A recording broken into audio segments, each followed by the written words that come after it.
Welcome to Bake to the Future, the show where we examine what is happening in the baking industry with a future-focused lens. I'm Haley Blumenreich. And I'm Katie Jewell. We are bringing you a special episode with premium allied member Ardent Mills. Ardent Mills is a flour milling and ingredient company specializing in flour, quinoa, pulses, and organic and gluten-free products.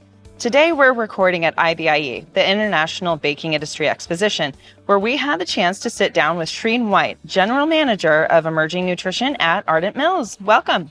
Thank you. It's really excited to be here. It's really excited to be back in person after going through what we have the last couple of years, and just really excited to see everything that's been going on with innovation and new products. So thanks for having us. For sure. So Haley likes to start the show off with a hard question. Yes.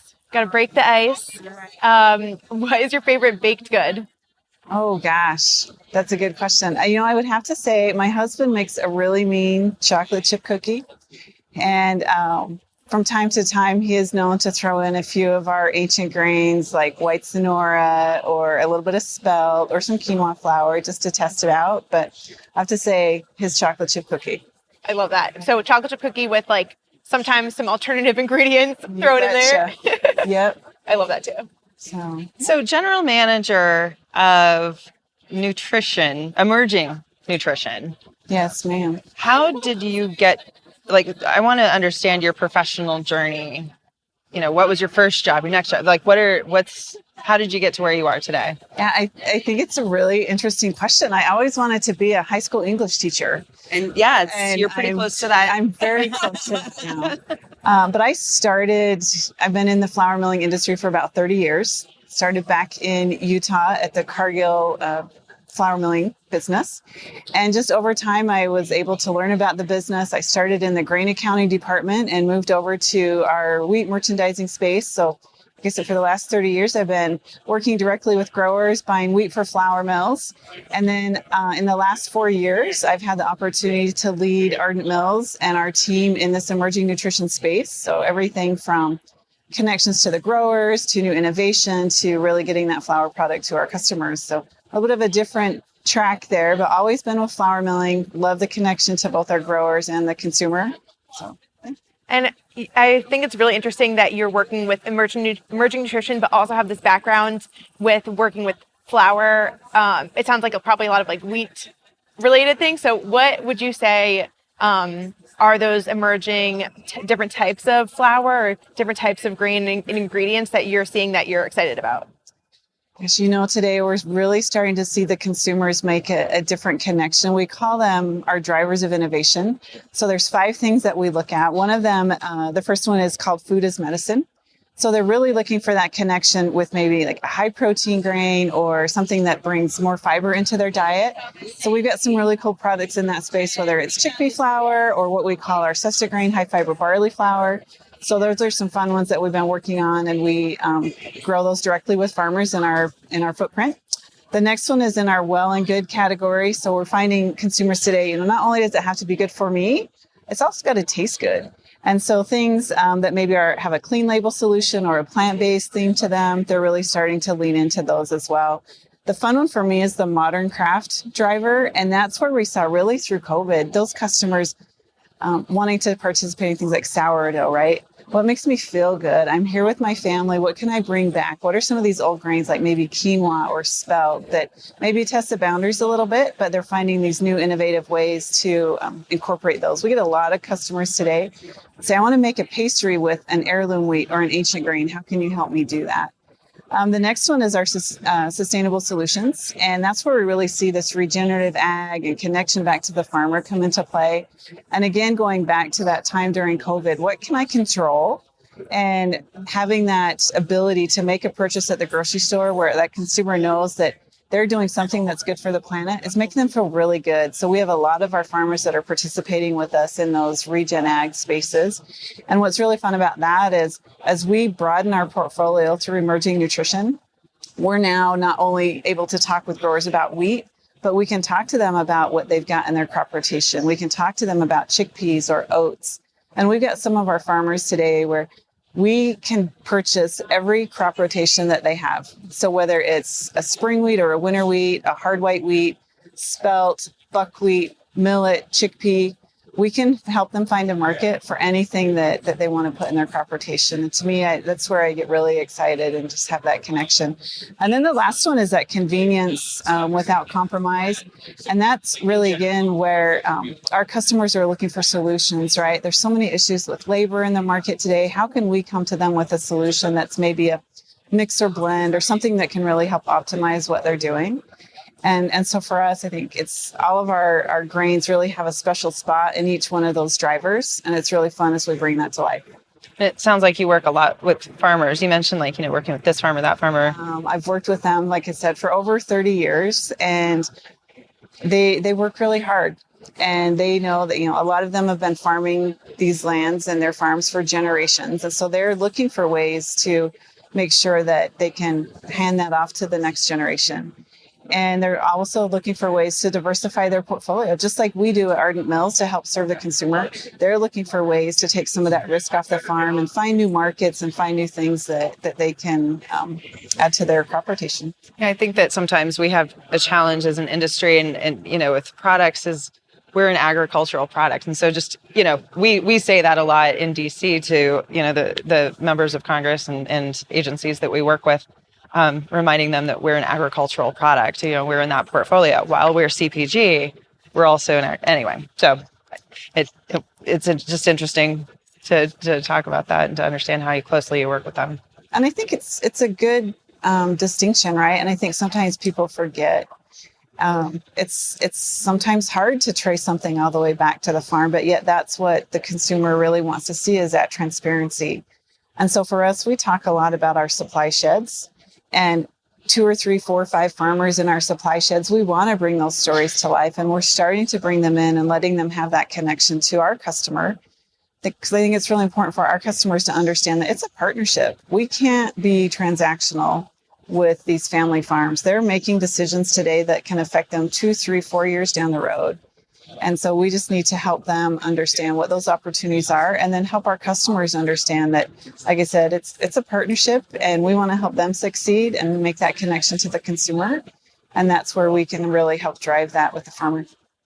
And you mentioned regenerative agriculture when you were speaking earlier, and I did attend your presentation on regenerative agriculture at IBIE Educate and really learned a lot. So maybe you could share with the audience what that means to you. I understand that it's kind of a broad term, but what does that mean to you at Ardent Mills? And maybe we can go more into that afterwards. And I think it's not the only time I've heard regenerative ag said, over the course of our few days here. So I would love to understand your perspective. Yeah, I think regenerative ag is really an interesting space. We're really starting to see it move from just a niche market into more mainstream. Some of that has to do with the new regulations that will be coming out through greenhouse gas emissions or scope 3 emissions as customers really start to make claims there.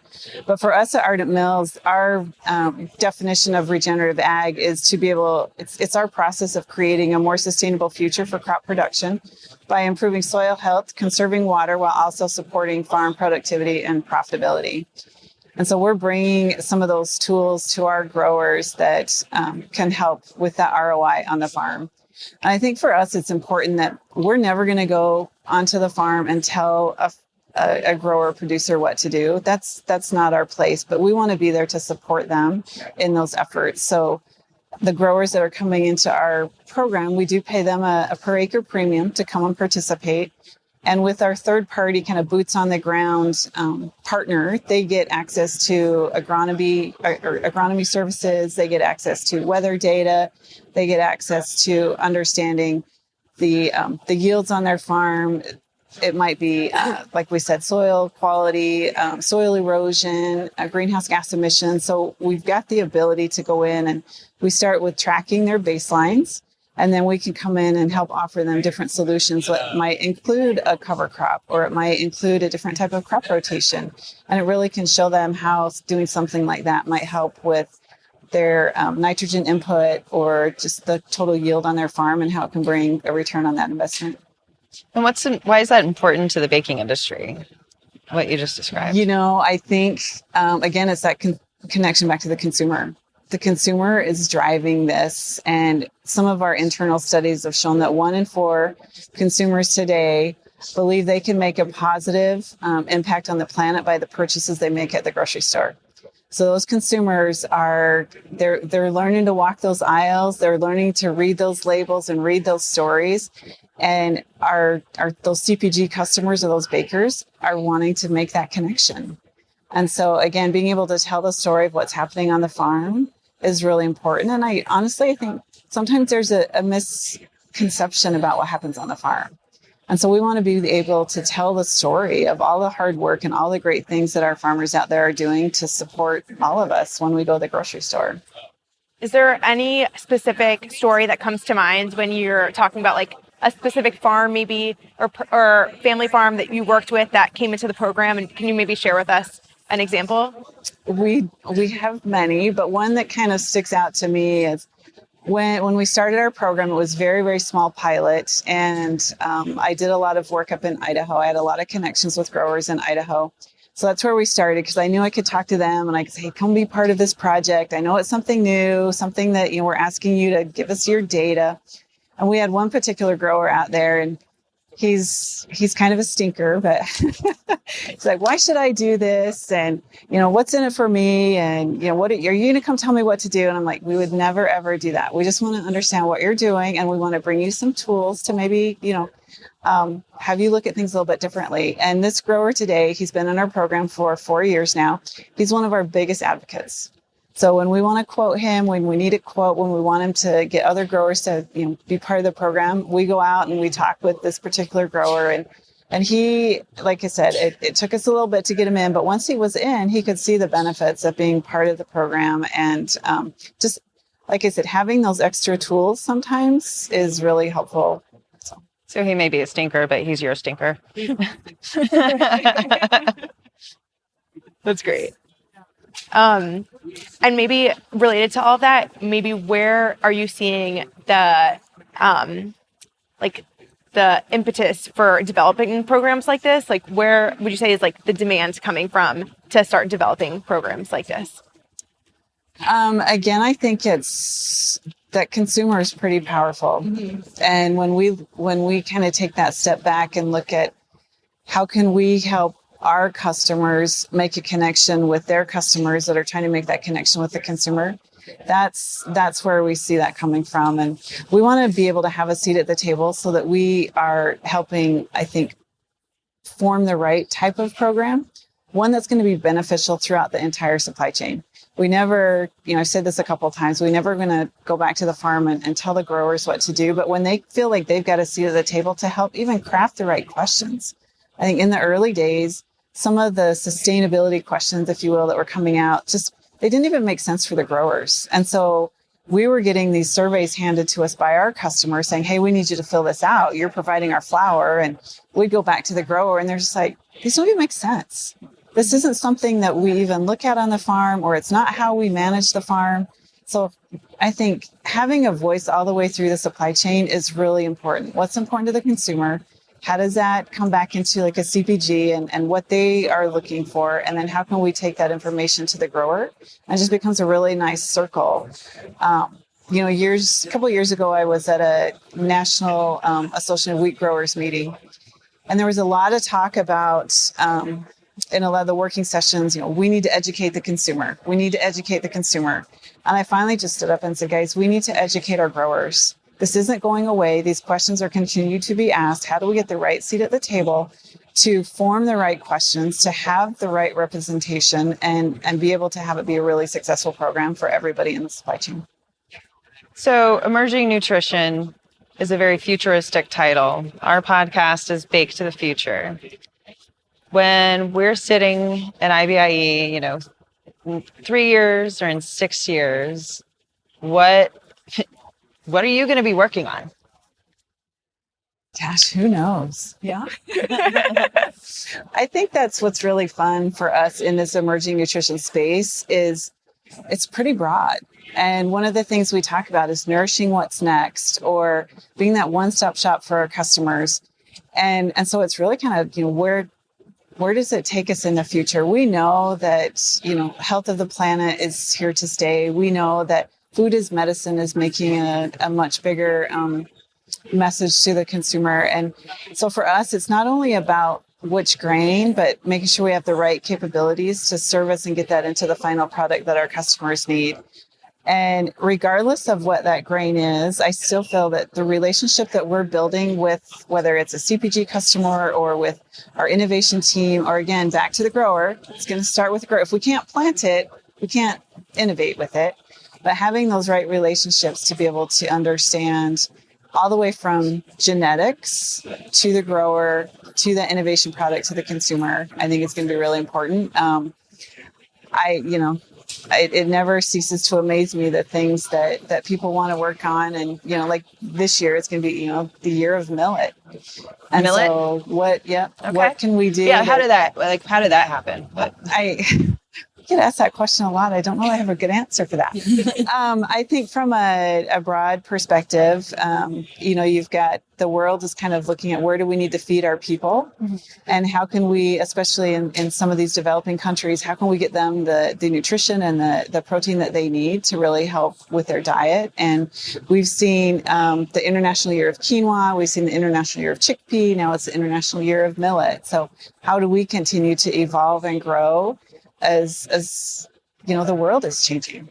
So when it's like the year of millet, is there someone that says that? Who says that? Or is it just like, we're all talking about millet? No, there's an international group that looks at the needs of, like I said, the feeding, how do we feed the world? Okay. Yeah. And they'll put a focus on some of these different grains. And I think it really just elevates what we want to do, whether it's making sure we've got the right varieties of millet that can grow in multiple different areas across the U.S., making sure we understand the protein content of maybe a quinoa or a chickpea or millet to make sure we're getting the most, bang for your buck, if you will, from a protein and health perspective. But again, it's how do you stay connected?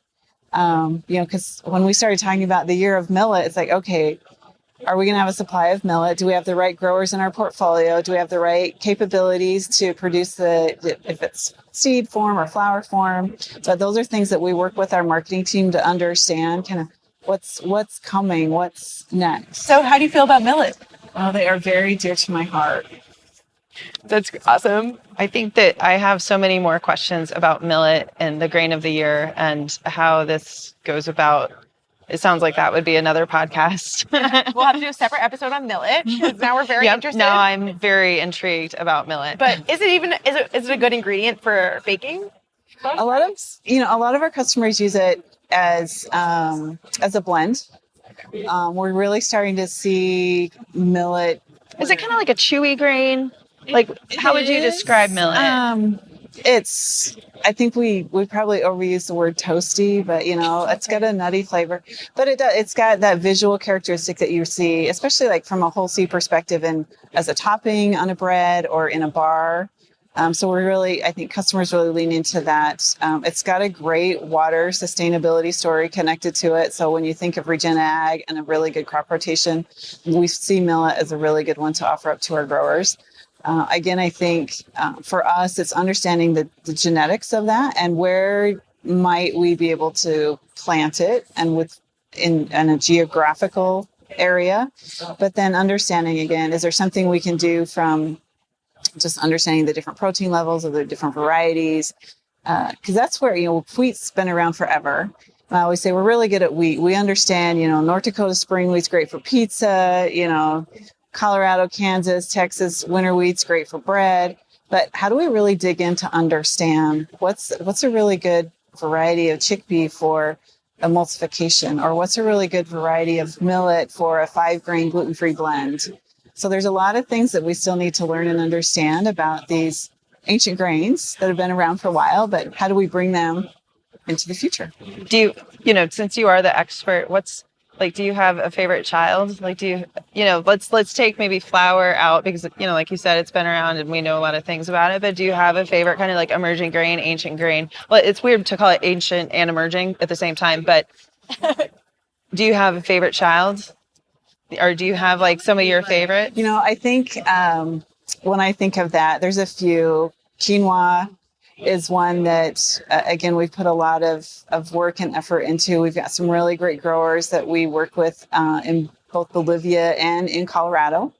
And so being able to build those connections and help them find markets has been really great. And really just understanding quinoa. You know, a couple of years ago, I could barely say the word, but now it's a staple, you know, in my pantry, and it goes into my chocolate chip cookies sometimes. As we bring on new acquisitions with Ardent Mills, I think our love for these new grains continues to grow. And it's been about a year now. We finished our acquisition of the Hendricks Trading Company, which is a chickpea company that was family owned. They've been around for about 25 years. One of the first ones that brought the chickpea into the U.S. out of Mexico. And so I've spent a lot of time with those growers and in their combines talking about chickpeas. And again, it's you just learn to love these grains that you start to work with and the connections that they have to different, you know, I probably never ate more hummus in my life than I have in the last year. And then I just think, you know, from these, I love the gluten-free grains and their versatility. And whether it's amaranth, millet, sorghum, teff, quinoa, they all fit really nicely together. So I'd probably say, you know, right now, probably quinoa and chickpea are ranking right up there. We'll check back in with you. Yeah. If it's changed. Well, with that, we'll wrap up. And thank you so much for joining us on the podcast. This was great. Gosh, thank you for having us. And yeah, if you want to reconnect on millet someday, just let us know. Yeah, we will do a deeper dive. Okay. All right. And with that, I will let our listeners know they can let us know what they thought of the show by emailing hello@americanbakers.org or leave us a voicemail at baketothefuture.org. And don't forget to subscribe wherever you listen to podcasts: Apple, Google Podcasts, Spotify, Stitcher, Amazon Music, or Ghana.